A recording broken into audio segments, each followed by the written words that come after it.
Hello and welcome to the 2015 Reykjavik Open. We will be doing the live commentary here during the next few days and weeks, well, 1.5 weeks. I am Fiona-master Ingvar Johannesson, and with me is Fiona Steil-Antoni from Luxembourg. And so, yeah, the 30th edition. Yeah, it's a special one. Last year we had anniversary edition, but this is the 30th tournament. Yep. Of this kind. And it's a special tournament in the honor of the legendary Fredrik Olafsson. Yes. Can you tell us a bit about Fredrik? I can do that. He was born in 1935 and he became Iceland's first ever Grandmaster. And he sort of inspired a whole generation of chess players. As early as 1958, when he was 23, he qualified from a very strong interzonal, beating many strong players like Bobby Fischer, Bent Larsen, just legends of the game.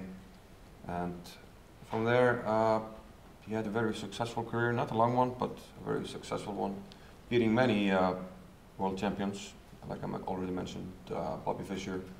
He beat Tal, he beat Karpov, I think he beat Petrosian. So a very impressive career indeed. He was also FIDE president. I was just going to say that he became FIDE president for 4 years. In 1978. Yeah, and he was very instrumental. Just his, he had such a good reputation that I think he was really instrumental in getting the 1972 World Championship match to Iceland. And yeah, from there, chess became really popular in Iceland. The legendary Spassky Fischer match, of course. Exactly. But well, he's still going strong, 80 years old. Yeah, turned 80 on 26th January, I believe. January, correct. Yes. So you did your homework, excellent. Yes. And he was here today, of course, at the opening. One of the many special guests we had today. We have FIDE President Kirzan Illuminjov, ECU President Zura Pasmai-Parashvili. So a very nice opening ceremony today, and very nice to have this gentleman here with us, and the tournament dedicated to him. Very bad weather today. Yeah. I think some people didn't make it. It's like a big snowstorm, but that's fairly normal in Iceland, so people just have to get used to it. Fortunately, we're indoors. So maybe we should check out the pairings in the first round. So on first board, our top seed, Shahryar Mamedyarov from Azerbaijan. Very strong. Very strong player, very rare to see these kind of players play open tournaments, so very lucky to have him. Also a very popular player because he has a very active style, likes to sacrifice and play exciting games. And he's playing a French player, Grégory Lux. Yes. And we should mention that we have, this is an open tournament, so we usually use what's called the Swiss system, and usually in the first round we have a big rating difference, as you can see already on the first board, almost 700. So we're not expecting a lot of upsets today. Yeah. Maybe some spectacular games, hopefully. Then we have the other top seed, second seed, is David Navarro, who just got a silver medal, I believe, in the European Championship in Jerusalem. Grandmaster Ilyanov. Former winner here. Yeah, from Ukraine. With Wesley So some years ago, 2 years I think. Some controversial. Yes, they made a short throw to secure the victory. And we should say that we have a no quick draw rule. And I think there's a 30 move draw rule this time. Yeah, so those were the top boards. Pairings. And do you want to? Okay. Well, there are some other guys to mention there. Shantmir Kulmian, also from, no, he's from Armenia actually. We have Sergei Movsesian on board 5. Yep. And then, we should, one guest we haven't mentioned, he isn't here yet, but he's going to be here in a couple of days. And that's his second there on board 6, Ludwig Hammer. Yeah. And of course we're talking about world champion Magnus Carlsen, who will be here with us in a couple of days. Then we have Julio Grandas Unica playing here for the first time. He's playing, well, they're all playing people rated around 2,000, so we can expect them all to win comfortably. Gwen Jones, a frequent guest to very Iceland. frequent guest here. Grandmaster Daniel Naroditsky, first time in Iceland, I believe. And then rounding off sort of the top players, Abhijit Gupta from India. And then the first top Icelandic GM in the tournament, I believe. Grandmaster Steingrímsson. It's actually going in the opposite direction. Grandmaster Gretarsson at the bottom of the screen is actually higher rated than also Grandmaster Stefansson, who's second from the bottom. We should also mention, so there's a lot of players, of course. David Navarra is the strongest one of them, but a lot of players are coming straight from the European Championship in Jerusalem, as there is our producers team here. So the players some of the players will be very tired, probably. They only had one day to recover, we have to give a shout out to our producers who arrived just yesterday from Israel, where they were setting up things for the European Championship, so they didn't have a long time to set things up here, but did a great job, obviously. And I think it's time to jump into the games. Yeah, let's jump into the action. Do you want to start with our top board? Yeah, let's start with Mamedyarov. I will leave it to you to pronounce his first name. Shahya. For the rest of the time, I will not try. So as we said, a very, very entertaining player, very popular player. So he opened with d4. And well, maybe unexpectedly, it was his opponent who got creative first. Got creative on the second move with the somewhat aggressive Budapest gambit. Mamedyarov took on e5, the principled move, and now knight e4. Knight g4 is perhaps more common, and what people will more easily recognize with something like this. And well, several variations that can occur. But his opponent, Gregory Lux, he went for knight into e4. On to a3, which is a really solid move, just sidestepping any annoying checks here on b4. This is what I play myself. I think it's the most solid option. Knight c6, knight f3, and now d6. Black is willing to gambit the pawn here, and if white takes, then black gets strong development, and there are also some tricks, I believe. Let's just make a bad move for white, and black can take here on f2 already, and then give a check here and win the queen. I'm not surprised you know these kind of lines, Ingvar. No, this is a trick I've seen before, so nothing that I spotted, but we should also mention that even though there is such a big weighting difference, the black player, the pairings came out almost 2 hours before the round, so there was some time to do some preparation. Yeah, some time, but not a lot. Not too much, no. Also, it's never easy to face a player like Mamedyarov with the black pieces. So in general, the pairings are published after the round in the evening, so players have time in the evening and the morning after to try and decide what they want to do against their opponent. So let's see, Shak didn't take on d6, he preferred to develop a piece, and now another aggressive move, g5. Attacking the bishop. If white goes to g3, then black probably takes, or maybe plays g4. It's an aggressive move. You can see the players on the webcam. Black's pondering his move. Shach is standing up, having a look at the playing hall. So g4. Yeah, he went back to e3, and now pawn to g4, and knight f to d2. And I actually think we have some further moves, so we'll update and get the current position. So actually, if we go back after knight f to d2, there followed knight g5, doesn't want to exchange the knights there. Now he takes on d6, bishop takes d6. Since we have the knight on d2, there are no tricks on the queen anymore, so you can just develop.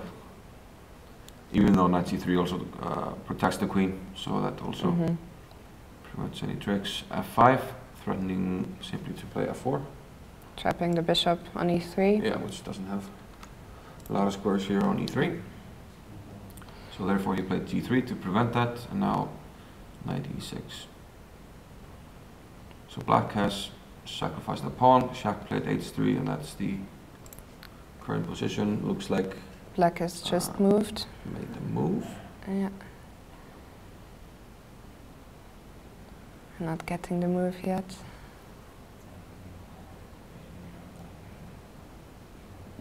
It looked like he played knight e6, which we already have. Do we have some? Yes. Some so what do you make of this opening? What do you make of this position? Right now is that white seems quite solid. I mean, black sacrificed the pawn. But where is his big attack? His pieces aren't really very aggressively placed. I mean, they're developed, but not really. It's not really impressive. This cluster here of pieces. Let's see. I have to do this. Yeah. So to me, it seems like white is simply a pawn up. Not too much. Not too much happening. He can castle queenside probably safely, and black isn't really doing too well with his king stuck in the center, and he's probably even further away from castling than white. So let's come back to this later and move on to the second board, where we have one of the tournament organizers with the white pieces, Stefan Bergson. Yes. Facing David Navarra, probably the politest grandmaster you will ever come across, and the nicest. Can you see the board? Navarra has the black pieces, so here. Okay, maybe the board is not there yet because it strangely looked like David was late. Okay. So hopefully he doesn't have any problems, but saw him at the hotel at lunch, so he should get here soon. So let's have a look at jump to Aljanov. Yeah, third board. Former winner of this tournament, and they're going down theoretical paths. Let's jump right to the beginning, go quickly over the opening moves. Are there any questions in the chat? Not yet. We had someone asking if Magnus would join us in the commentary. I very much hope so, but we don't know yet. We will keep you updated.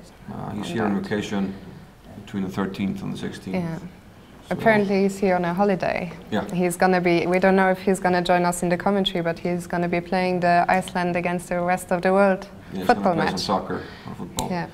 Likes that. And also, he's going to have a look at his father. Who's playing, and his second. I can actually have a look at his father's game later on, because he's playing on one of the live boards. Went through this move, these moves hardly without comment. This is simply the King's Indian, a well-known opening. And Pavel goes for the main line. Castles, bishop e2. This has all been seen a million times before. Castles and knight c6. And at d5, Marta Plata variation, so-called, and now b4. Some other moves are knight e1, knight e2. Always like knight e1 sort of gives these typical King's Indian positions where black plays f5. White can play bishop e3 and try to play, there's one line to play bishop e3, f5, f3, something like this. And it's obvious that white will attack on the queen side, try and break through there, and black will march his pawns down the board on the king side. And you can see Yuri there on the webcam pondering his move, and we are told that Yuri has a very good chess understanding and that he's an underrated player. So yeah. Being told so by our producers, who are a good friend of Yuri. Yeah, So you is from the Netherlands? Yeah, I'm guessing. Slightly biased. But okay, he didn't go for either 91 or the older move 92. He played b4, which is called the bayonet attack. Was made popular by Kramnik probably around the millennium, and for a while it looked like people sort of stopped playing the King's Indian because of this, but I think people are coming around to it a bit more these days, and White is starting to play other lines. Let's see what happens. Knight 85 and Rook E1, and yeah, still following the ideas of Kramnik. Rook E1 wants to create a square for this bishop once the knight arrives on f4. That's usually a good pattern. Once a knight arrives on f4, you want the bishop on f1 because it dominates the knight.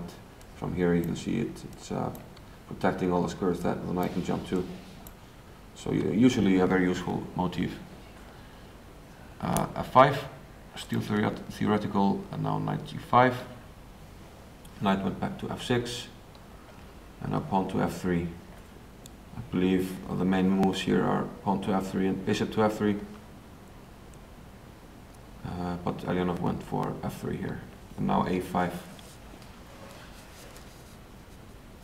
Still looks theoretical. I haven't looked at this for a long time, but I know we're in known theory. And looking at the clocks, well, Elionov has played. The time control is 90 minutes for 40 moves. Yes. With an additional 30 seconds per move, and then another additional half an hour on move 40, so the most common time control nowadays. So the Elionov is currently thinking, and shall we move on? Yeah. Move on to board 4, where we have Johannesson with the white pieces, local player, facing Hrant Melkumian from Armenia.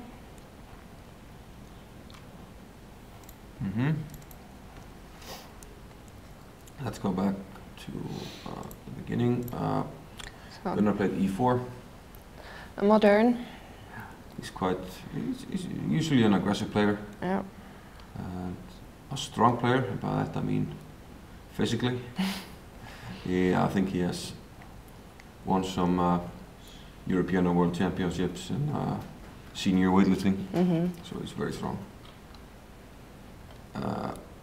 We should mention that Hrant Melkumian is coming here straight from the European Championship, where he didn't have a good tournament. I remember he lost against a 2190 player called Kraus, I think. Yes.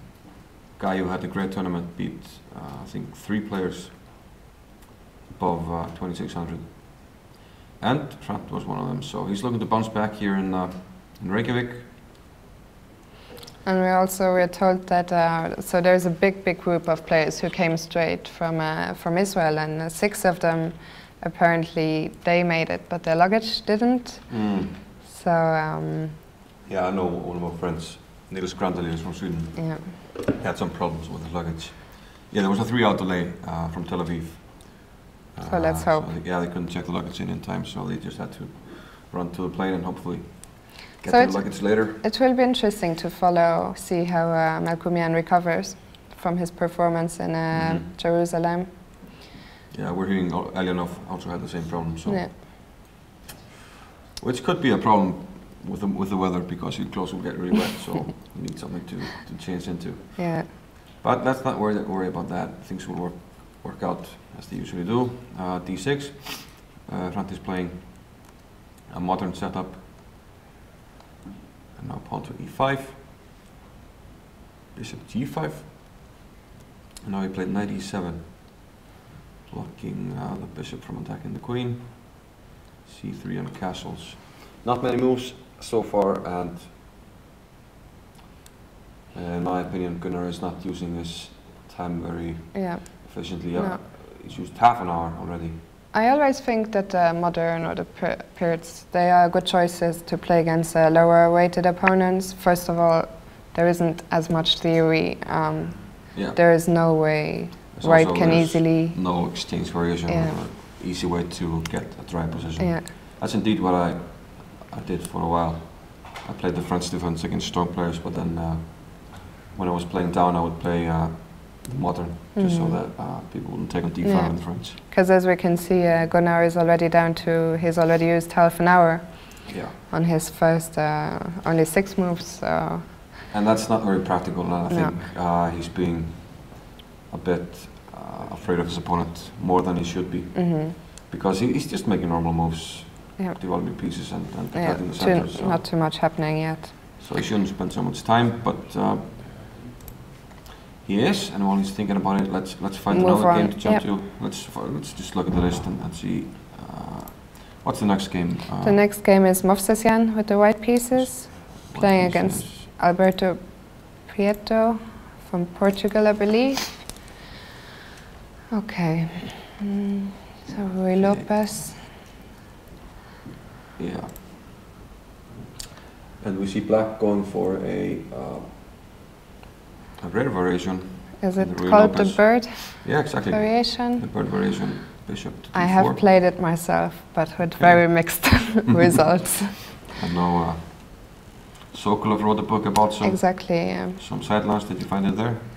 It was a friend who introduced me to it, but I did then have a look at Sokolov's book, who is an expert on a lot of sidelines in the Rui Lopez. We should mention also that Magnus Carlsen lost a game at the Olympiad playing this line for black against Ivan Saric from Croatia. And interesting move now. Very interesting move. H5. That must be new ground right here. Yeah, looks like he wants to shock his opponent right away, and I'm sure he's managed to do that. I'm not sure what the point of this move is. Maybe we'll see it later. Maybe he wants to push it. I think usually black tries to play c6 and d5 kind of plan here. H5 does seem very optimistic. It's probably a move our friend Simon Williams would like but so it's hard to understand the point right now. Already it becomes tricky. Where does black put his king? Probably has to put it on the king side, queen side. But then he plays c6 and now everything is open. So Thork in the chat thinks that black tries to avoid queen g4. Ah, okay. Maybe, but queen g4 also would have was maybe tricky because black can always play d5, the double attack, attacking the bishop and the queen. Yes, I think not immediately, but like it's a very prophylactical move anyhow. I don't believe this is going to be a good approach. Black isn't developing any pieces, and now he plays a5. Oh. Looks highly optimistic. You don't get the chance to play a 26-60 play every day, so you might as well go for it. Try and have some fun. But okay, he does have an idea, of course. Yeah, of course. He's threatening to play b5 and a4, trapping the bishop here, which wouldn't have any squares to go to. But surely there aren't many games where on move 7 you would have played h5 and a5. Well, unless I've taught some beginner classes, and usually the girls like to go, bring the rooks out to a3 and h3. They can identify with the rooks for some reason. So white went a4, stopping b5. Stopping b5, and securing the bishop on the diagonal. Yeah, black went d6. c3, attacking the pawn on d4, and if black takes, we can develop a piece. It's funny how black hasn't developed a single piece yet. Yeah, he developed the knight, but then he moved to d4 to exchange it, and then he just moved pawns. So he took on c3, but now queen b3 with an attack on 7. Black has to defend, and now he moves his queen. I have to say, the bishop, I'm not liking. I'm not convinced by this opening. It's just black didn't follow any of chess principles. All the principles, but we'll come back to it and see how that goes. It did. We got some new moves. He actually took with a pawn on c3. Bishop came to e6 and knight d2. So black needs to. I wonder where black will castle. Yeah. You can't. He surely won't castle queenside, And and looks just too dangerous. it looks like it will take him a while to develop his knight and his bishop on the king's side. You have to develop all the pieces, and then you played h5, which weakened your king position. Yeah. And white has a solid position, and guess white play f4 at some point. You can play f4, f5. You can play bishop a3. Yeah. Put pressure on the pawn. Yeah, I would say this has already gone seriously wrong for black. Looks like it's gone wrong. Yeah. But I mean, you're asking for it really. If you play h5 and a5, just asking for trouble, in my opinion. Yeah, against one of the best players in the world. Yeah. Shall we move on to Magnus' second? Jan Ludwig hammer, board 6. Hammer on board 6. With the black pieces. Playing a player I've never heard of. Yeah. Damia Bennett Morant. He's actually living in Iceland. Okay. But he's from Spain, I believe. So he's been playing in some local tournaments and doing okay. His rating is 2044. And we get a quick Fianchetto Grunfeld here. Bishop d2, d5. Castles, castles. And Damia went for a b3. Trying to get a quiet setup. Bishop e2. Always knight out, stay solid, but knight e4 from Jan Ludwig. Bishop e2. c5. Typical motif using the presence of the bishop on the diagonal. So white can't take on c5. White protected the bishop with queen c1.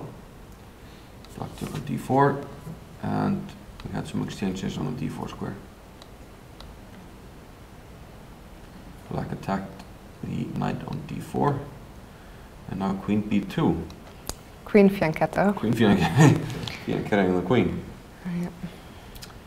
Usually not a great idea, but we'll see. Already the question is, how does white develop his queen's knight? Yeah. Can't put it on c3 because it blocks the queen from protecting the knight. Maybe you can play rook d1. Yeah, you can play rook d1 and knight d2 maybe. Something like this, but it takes some time, and also it's currently black's move. Although I'm not sure how black can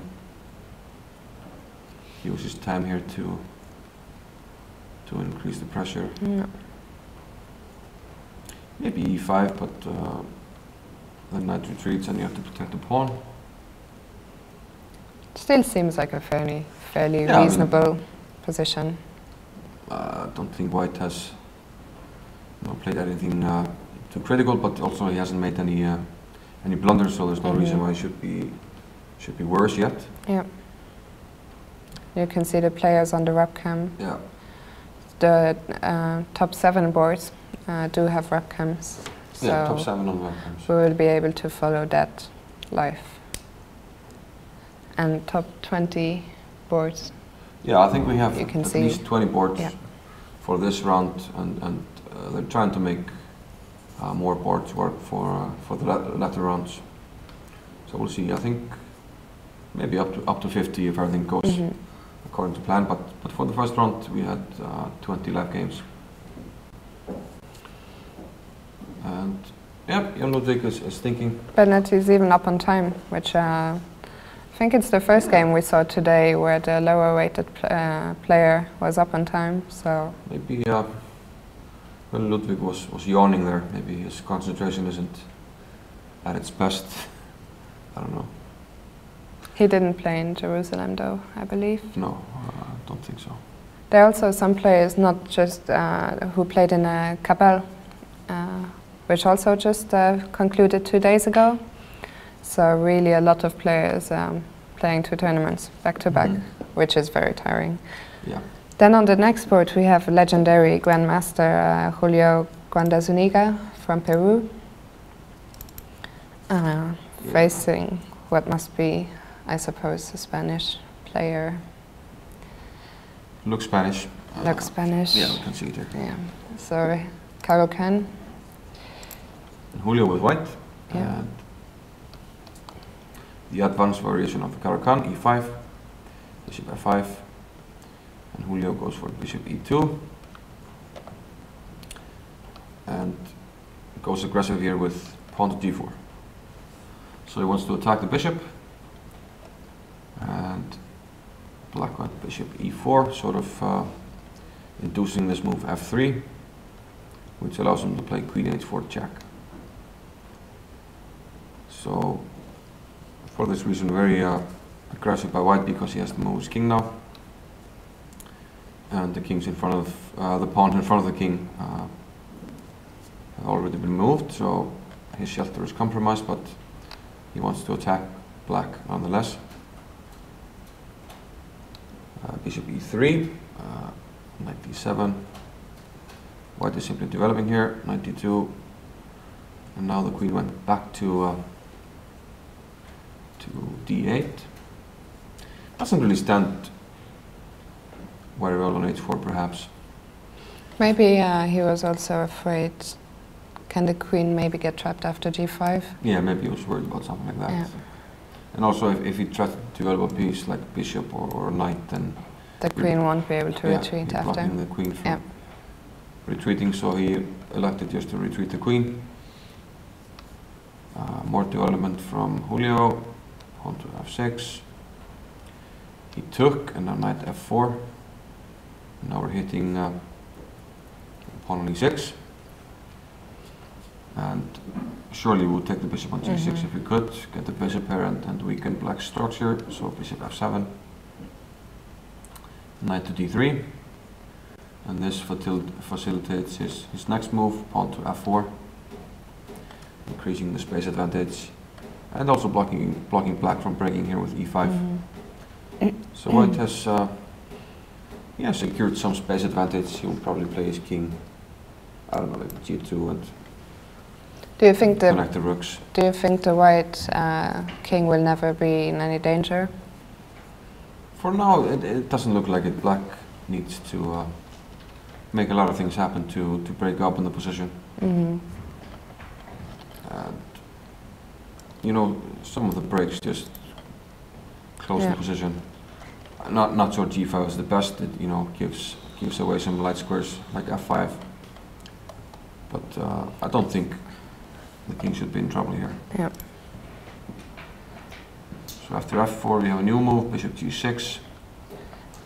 I think maybe black will rather try to play on the f-file somehow after castling. Yeah. But at least for now he's eyeing this. It's an interesting opening. It's an interesting position. We have someone in the chat telling us that Granda usually plays interesting games. Yeah. Which is true. I saw him as recently as October. He played in the Isle of Man, where he had one absolute disaster game. He lost against Inigo Melli in 18 or 16 moves. So yeah, but a great, very strong player. I'm sure this was a very rare accident, and that's why I'm really excited for this year. I think we have a lot of very interesting players very diverse field up there. Yeah. We should also mention, we haven't mentioned one legend in the field, Artur Yusupov. Yes, of course. Germany. He's playing for Germany, but used to play for the Soviet Union. Yeah.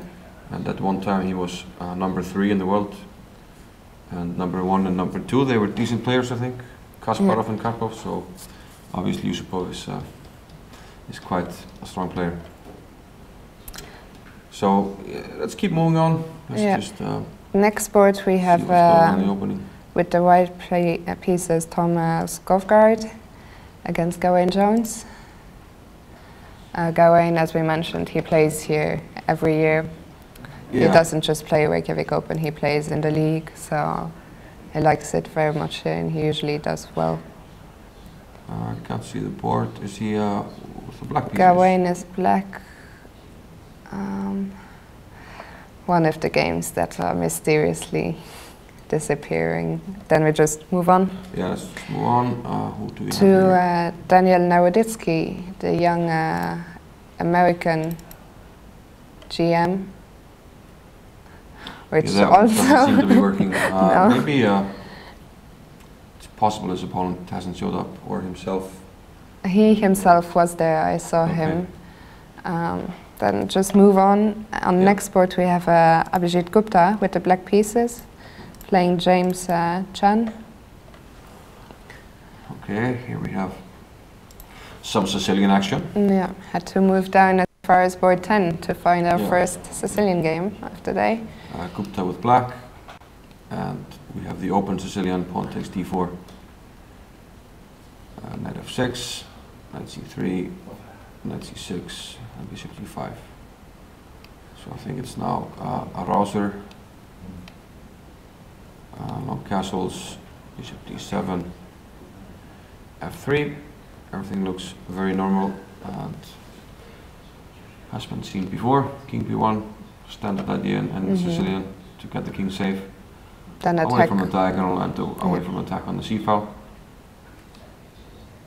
Castles, and now he retreats the bishop, and black takes on d4. Okay, so as usual here we will probably see white attacking on the king side. Yeah, white will try to play moves like g4.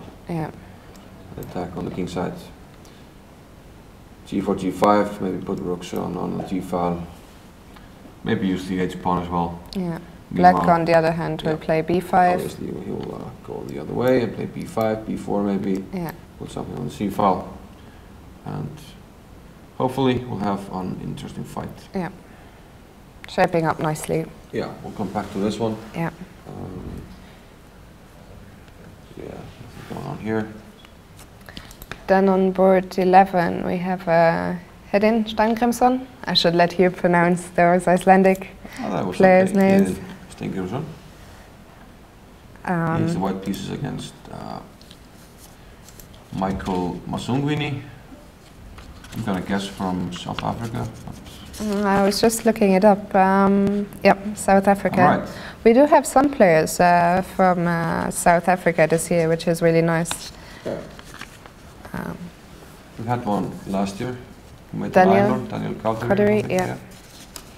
Actually, this year we haven't mentioned, we have 38 countries represented, which is really nice. We also, did we mention this year broke the participants record. We have 273 participants. Yeah, which is a record up from 255 last year. So we keep on improving. So, should we just... of the federation making jokes. Can you close the door, Gunnar, maybe? Okay, so let's go to the game. Yeah, we're quite close to the playing also. Can't be too loud. Can't be too loud. Yeah, here then with white. And let's see some moves. We have the English opening. G6 by Michael. G3. And we see right here that E4 usually signals that white wants to go for the Botvinnik setup, made famous by world champion Mikael Botvinnik. There's also an option to go D4 and just go for a Fianchetto, King's Indian, but white goes for the Botvinnik setup with D3 here, after E5, D3. Black plays rook B8. A usual idea in the King's Indian to play A6, B5, try and get some space on the queen side. White doesn't seem to worry about it, plays H3. Black plays bishop E6, which usually means he wants to put the queen on D7 and pressure the H3 pawn. That's what he does, queen D7, king H2, protecting that pawn. And now knight E8, getting ready to push the F pawn. Standard plan in the King's Indian quite often. White went queen D2 himself. Now finally A6, trying to make sense of this rook B8 move. And now knight D5. Michael went king H8, and now here then is thinking. And again we have another interesting situation with the time. He then has used 4 minutes more than his opponent. I think only the second time that the lower rated opponent has better clock situation. Not much happening here. Standard, very standard position. Yeah, it's a very positional game. And both sides are trying to break at some point with f4. F4 for white, f5 for black. Black will also probably still play b5 someday. Since he's playing rook b8 and a6, it makes sense, but we'll see if it's good. I'm not sure. It also opens up the c-file, stuff like this. Before we move on to the next game, we had someone in the chat asking us if Bobby Fischer, when he lived in Iceland, if he ever played any chess. Did you, for example, did you ever see Bobby Fischer when he lived here? Yeah, I saw him several times. I think 4 or 5 times, and always randomly. You know, sitting on a bench, having chicken at KFC. You know, and also downtown, saw him a few times. But yeah, he did play some games. With some local GMs like Helgi Olafsson, and I know we played Fredrik, but I think it wasn't chess. I think it was chess with different rules. Okay. Something like the queen moving differently or something. Okay. So. We also, some people were wondering if he played 960s chess, which is obviously named after him. Probably. I mean. Also, just returning to this game for 1 second. Hedin broke his arm just 1 week ago. Yeah, we had like last Saturday we had an unfortunate accident. There was supposed to be a chess camp with some young local kids, and well, like we already mentioned, the weather here is quite bad. During the winter we have a lot of snow. Sometimes it gets slippery on the roads and the windy. And while they were going to the camp and we're going to drive up some hill, one of the wheels went off-road and the bus fell over. Fortunately, they weren't going at a high speed. You know, they were just trying to go up a hill at like 5 kilometers an hour.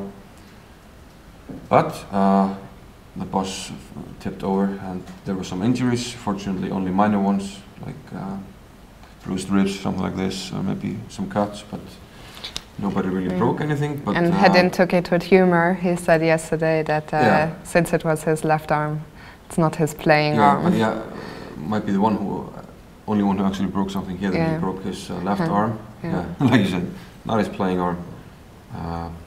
But he actually didn't get injured in the crash. He slipped and fell when he got out of the bus. It was that slippery. So very unfortunate, but everybody's okay. So life goes on. We have Thork asking us, I wonder if you know, what is the highest ELO rating player who ever played in Reykjavik Open? That's a good question. Might be Mehmet Yarov. Mehmet Yarov is quite close with 27.56. Yeah. Caruana played here. I think when I first played, 3 years ago, no, longer. Longer? When I played the first time in 2008, he was playing. Was very young back then. He came back a few years ago. Oh yes, yeah. He was already quite strong. He was top seed. Anish Kiri played also. So I think there's a lot of players who were lower weighted when they played here and then became very strong. Yeah, but higher rated now. Yeah. Did Magnus ever play? That's no coincidence, of course. No, of course. Magnus played twice. Yeah. And like Peter, our producer, mentioned, it's not a coincidence that they became stronger. We like to get some, young talents here. Yeah. To see them, it's a good tournament. Wei Yi, the youngest ever. Yeah. Youngest ever 2700 player. Yeah, exactly. Broke Magnus's record probably. Yeah. We actually don't have many Chinese players this year because last year the tournament was won by Li Chao. Yeah. And the year before that we had a lot of Chinese players because Hu Yifan played as well. Yeah, we had a match between Iceland and China, a training match. So we had a lot of Chinese players the last few years, but unfortunately not so many this year, maybe none. No, there is one, at least one that I know of, Rui Gao. Okay. Who, it's the second, I saw him in Hastings a few years ago, and he was already wearing the same, he seems to be a big Chelsea fan, wearing a Chelsea jacket. So shall we move on with the games, go to board 12, Erwin Lamy. He might be here for like the 4th or 5th year in a row. Yeah. Who is here with his wife, player and reporter. Alina Lamy. And very nice person, Alina Lamy. They're both very nice. Yeah. And yeah, usually she's taking some photographs and writing some nice articles after the tournament. She writes for Chess Base, I believe. Yeah. And both of them played in Capelle. Okay. Which, as I said, concluded just 2 days ago, as did another chess couple, which we have here, Alexander Fier and Nino Maizuradze. Yeah. Also both played. Interesting. Yeah. You have, you know, 2 couples coming from the same tournament. Yeah. So we have a normal, well, not a normal one, but we have the Slough defense, but black takes immediately on c4. A bit riskier. Black tries to hold on to the pawn here with b5. So white gets the lead in development, but black tries to keep his extra pawn. But not for long, he gives it up here, bishop takes c4.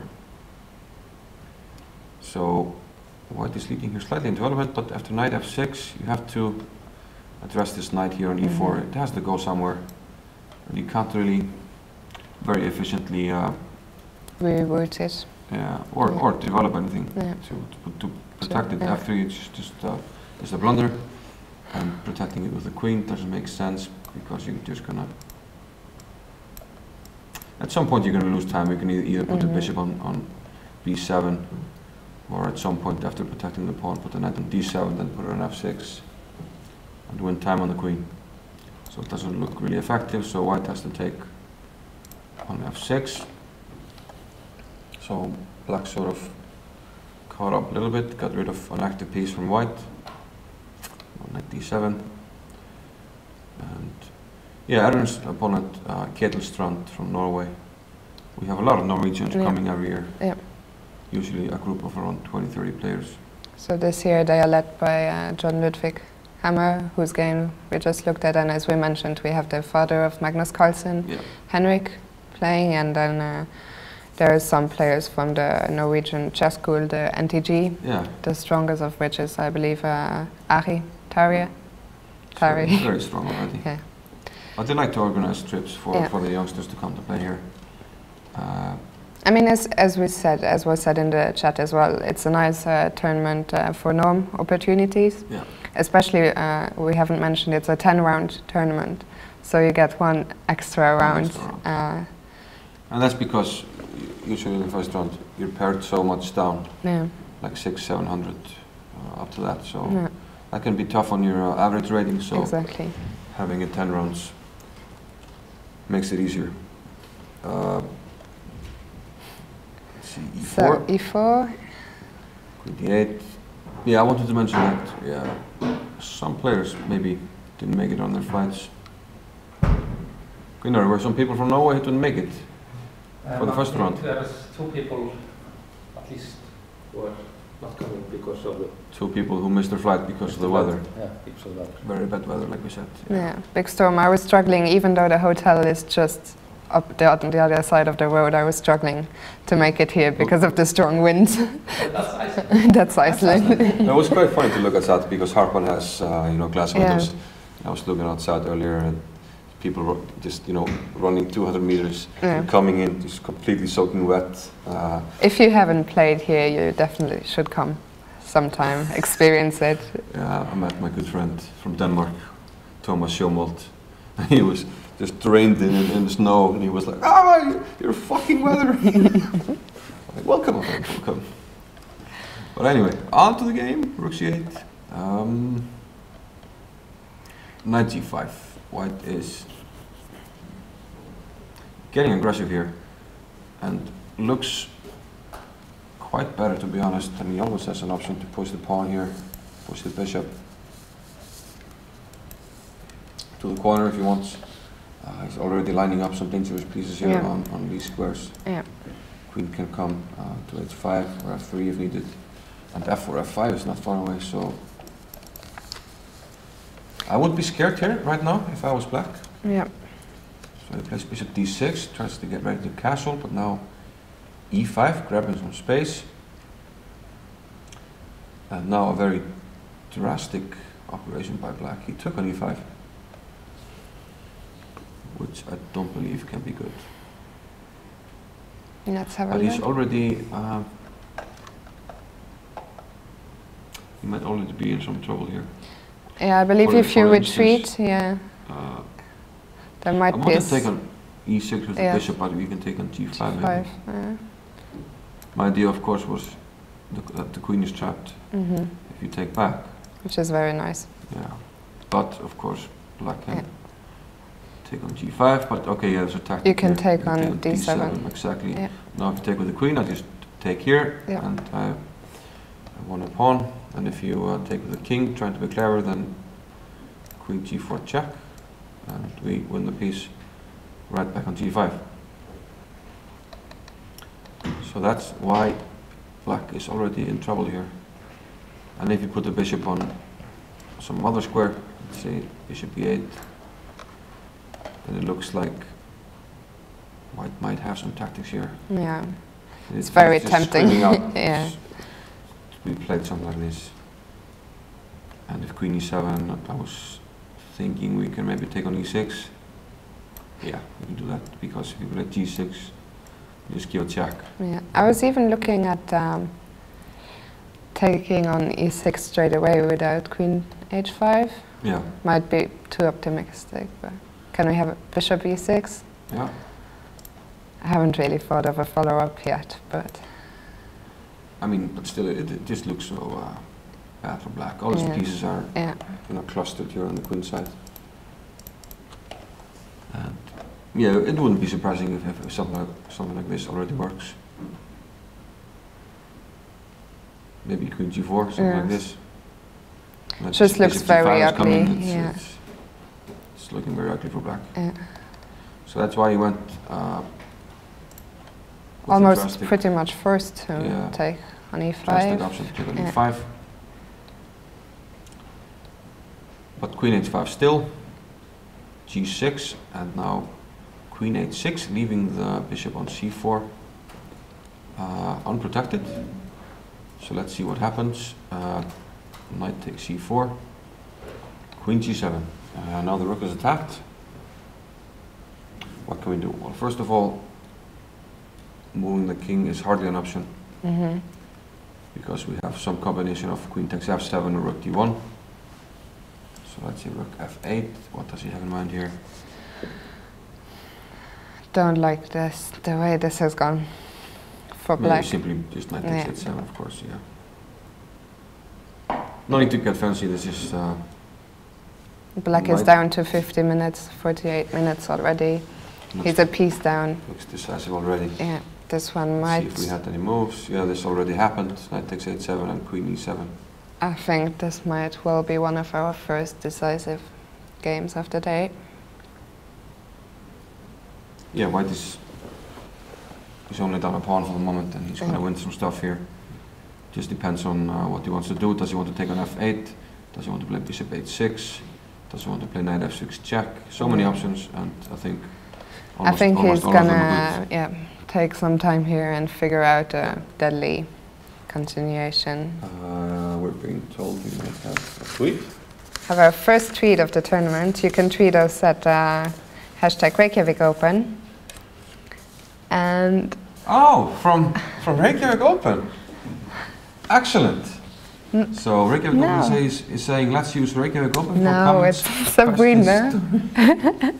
How's it look at the screen? Oh, Sabrina has tweeted also. Are you going to put that on the screen, Peter?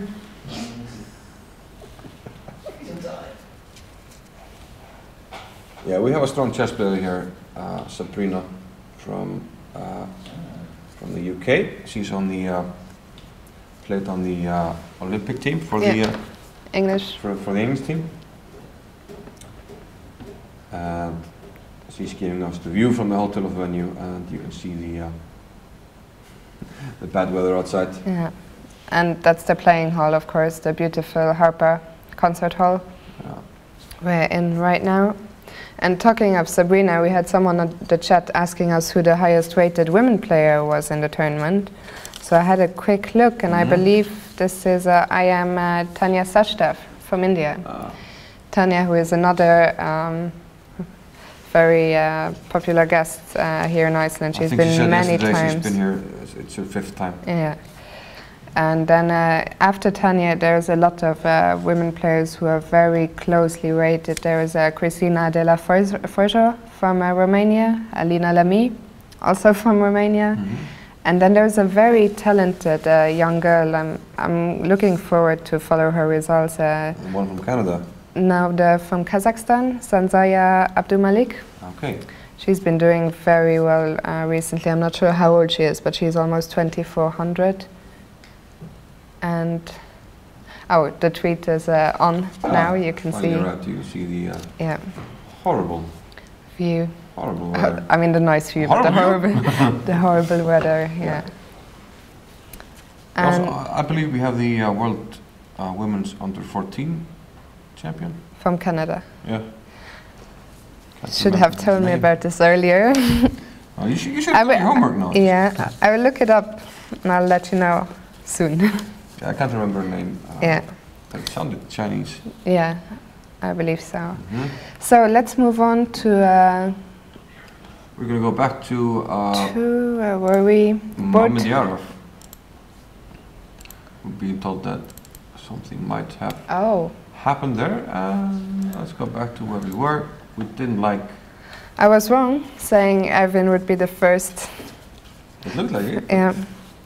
You know, Mamedjarov, he's a very fast player. I first met him when, well, just in case we haven't said so, but Mamedjarov won his game. It should be up on the screen.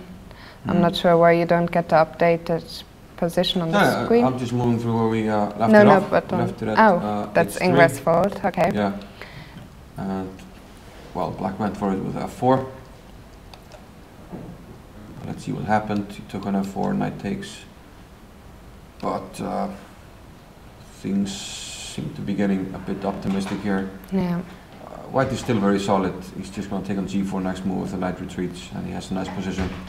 He will castle queenside, no problem. So Black went for it here with G3, but looks like too much. But he didn't take the piece. He took on G3. What happens if he takes the piece? He takes on F2, yeah, and maybe some attack. So he didn't want to allow this. So if you take Queen H4, Queen H4, maybe Queen D4, but this looks more natural. Yeah, he didn't want to allow anything like this. This is hanging. The bishop can maybe. If we go to this diagonal, then maybe the bishop can come to G4. Let's say an optimistic move. Well, that's too optimistic. Yeah, knight is jumping into G4. Yeah, I think you just don't want to allow. Black's pieces become active, so he just took on G3. Simple solution. Queen E7, and now he took the piece. And now the big difference is we have this pawn on E3, and it will shelter the king and protect the D4 square. So a big difference from this position earlier here, where the king didn't have much shelter, but now after Queen H4 check, the king is quite safe. So even though he made this move, bishop G4 check, Mamedjarov to scare up the rook for well, now two pieces. Two pawns. So that's a lot of material. Yeah. Big material advantage. Also, Black. Oh well, okay, let's rook d8. I'm surprised he even managed to castle, to be fair. Yeah, finally castles, but no pawn shelters. No. Quite bad. King f2, solid. All White really needs to do is activate his pieces, activate his rook and his bishop, and. Yeah, so this is what, when you have such a winning position, all you have to do is consolidate, and simply what that means is just to bring, like you said, bring out your pieces. Now improve them slowly, and let's see how it does it. Rook d6, bishop d3. Black is down material, he doesn't want to exchange queens, so he retreats. White has developed his bishop now he plays g5.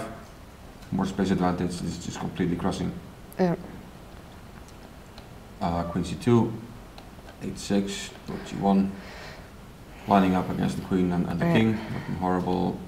Takes on h6, and final move, queen c3 check. Yeah. And the king doesn't have any squares. And if you interpose something, you will lose it. Yeah. So nice and easy start for Mamedyarov. I would quite like to go to board 13, and after that we will go for a short break. But first, can we go to board 13, Niels Grandelius with the black pieces? And he's playing a good friend of mine from England, Matthew Lunn, who you met last night. And Matthew and Grant. Yes, exactly. See, we're getting to know people here. So Niels, as we mentioned, one of the players who came from Jerusalem. His luggage hasn't made it yet, but hopefully soon. Hopefully soon. He has the black pieces. We have a Nimso Indian, Queen C2.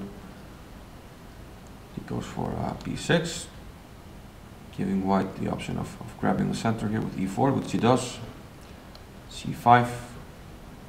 Niels is a very he's also a very active player. He takes some aggressive risks, so sometimes he has some swings in his results. I mean, he can beat very strong players, but he can also have some problems. Yeah. So we'll see how he does. He started well last year, winning like, I think, at least 3, maybe 4 of the first games, so he was doing quite well. And Matthew is he doesn't play too many tournaments. He works with chess. He works for the Chess in School community in London. So this is his first tournament, international tournament in many years. So maybe. Oh, we should mention. I kind of brushed over it, but okay, white could have won a pawn here with taking up b6. But then he's falling really far behind in development, and this is sort of a typical way that Niels plays. Well, for now, okay, he can also take on e4, so we got some new moves. I forgot to turn off the reception of the moves. So, okay, he elected to protect the e4 pawn first, but now he can take on b6, and he did so. But once again, Niels didn't take it, he went knight c5, simply ignoring the pawn. So for now, white is up 2 pawns, but he's falling behind the development, and black is getting some active pieces, so it'll be interesting to see what happens. So right now there's big pressure on e4. Black has more pieces attacking it because the knight on c3 is pinned to the king. So he played f3. Defending the e4 pawn. And now d5, very aggressive chess. Still not taking this pawn on b6, just saying to white, okay, I'll just leave it there. If you want to take on a7, you're spending another move. And that will make some further aggressive moves and come at your king. So white lets it stay on b6, takes on d5 instead. And now, amazingly, he ignores that completely. Okay, just take on my pawns, I will castle. And white's black's idea is, of course, that the king is stuck in the center. Black is ahead in development, so he wants to attack. Knight g2. Yeah, I think white had to complete his development. I think taking another pawn would be asking for trouble. This reminds me of a variation in the Bangkok gambit, which goes like this: c5.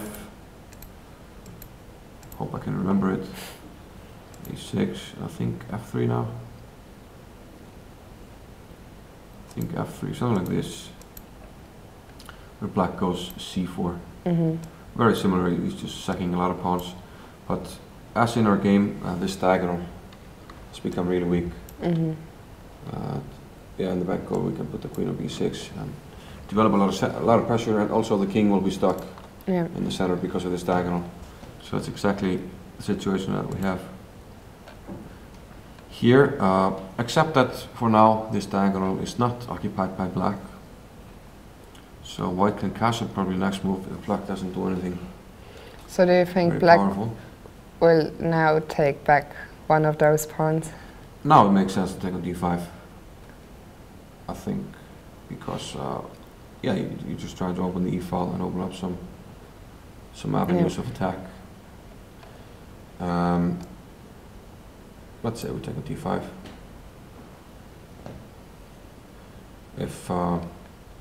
If castles, then maybe you can take on e4, something like this. And you have to take with the bishop because now we have two players, pieces attacking. d3. And then probably take on e4, something like this. Now black has the bishop pair, and he will only be down one pawn. But still, I don't know. Is there enough? That's the question. Do we have any moves? And Matthew is already very short on time. Yeah, he took on d5. Down to 34 minutes. Currently says 1 hour and 10 minutes against 35, yeah. 34 after 35. We have someone mentioning Niels had a very good tournament in Qatar, which is true. The big Qatar Open, strongest Open tournament of all times, where I think he was right up there in contention for the first places until the very last round. So yeah, he can play, like we said, on his best days he's really good. Yeah. And he's working a lot on chess, so it'll be interesting to see if he can string together a good tournament here in Reykjavik. I hope so, because he's also on my team in the Icelandic League, so I hope he. That will be a lot of chess for him. Jerusalem, followed by Reykjavik Open, followed by the league. I think a lot will depend for the players who did play in Capella and Jerusalem on how they can recover between those two tournaments, because and it's also tough because tomorrow you have to play 2 games. Exactly, tomorrow we have our double round. We will start at 10 a.m. So maybe not surprising to see some GMs maybe take a bye in the second or the third round. Yeah. I know Grandmaster Johannesson did last year, took a bye, I think, in the second round. Because for some players it's tricky to get up in the morning. So we will now go for a very short break, and we'll be right back. So see you all soon. Welcome to chess.com. Chess.com is social. Now you can play chess with your friends whenever you want, whether that's middle of the day or middle of the night. You can get instantly matched up with one of over 5 million other members from around the world. You play live games in real time, turn-based games at your convenience, or tournaments with anyone at any time. Chess.com is mobile. You can play online from your computer, or you can play on the go from your tablet or your smartphone. No matter where you go, whether you're at work, grabbing a bite to eat, or you're just enjoying some time at the park, your games are there with you, and keeping multiple chess games going has never been easier. Chess.com is for learning. Don't just play chess, get better. The best chess training resources have never been more accessible. Learn essential chess strategy quickly and easily with the extremely popular Tactics Trainer tool. Improve your game in ways you didn't know were possible with training videos by chess masters. And regardless of where you're at now, take your game to the next level with multiple simple-to-use training tools. Chess.com is for everyone. Over 250 million chess games have been played on Chess.com. And it doesn't matter if you're a beginner or a grandmaster. Chess.com is the place to play and learn chess. So create your free account now and see what Chess.com is for you.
Welcome to Chess.com.